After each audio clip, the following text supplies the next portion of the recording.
இது கார்ல வந்துட்டே இருக்காரு. வர வழியில காரு ரிப்பேர் ஆகுது. அப்படியே இறங்கி பார்க்குறாரு. என்னவா இருக்கும்? ஐய்யய்யோ! பஞ்சர் ஆயிடுச்சே! அப்படின்னு சொல்லிட்டு அப்படியே குனிஞ்சு பார்த்துக்கிட்டே இருக்காரு. அப்போ ஆப்போசிட்ல அப்படியே தமிழ் நடந்து வராங்க. வரும்போது அப்படியே பார்க்குறாரு. பார்த்த உடனே அப்படியே சேதுவோட மனசாட்சி வெளிய வந்து சொல்லுது. "இங்க பாரு சேது, நீ பண்றது எல்லாமே தப்பு. எவ்வளோ தப்பு பண்ணியிருக்காங்க. உன் பொண்டாட்டிய நீ மன்னிக்கலாம். நீ போய் தமிழ்கிட்ட பேசு" அப்படின்னு அவன் மனசாட்சி சொல்லுது. அப்படியே நின்னுட்டே இருக்காரு. தமிழும் அதே மாரி வந்துட்டே இருக்காங்க. தமிழோட மனசாட்சியும் வெளிய வந்து சொல்லுது.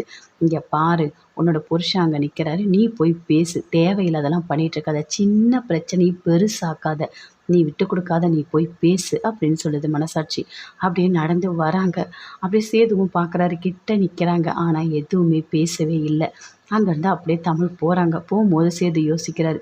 இவளுக்கு ரொம்ப திமிரு. இவகிட்டலாம் நம்ம பேசவே கூடாது. நம்ம வாழ்க்கையிலே இவ வரவே கூடாது. எங்க அம்மா வருவாங்கன்னு நான் எவ்ளோ கனவு கண்டேன். எல்லாத்தையுமே என்னை ஏமாத்திட்டா.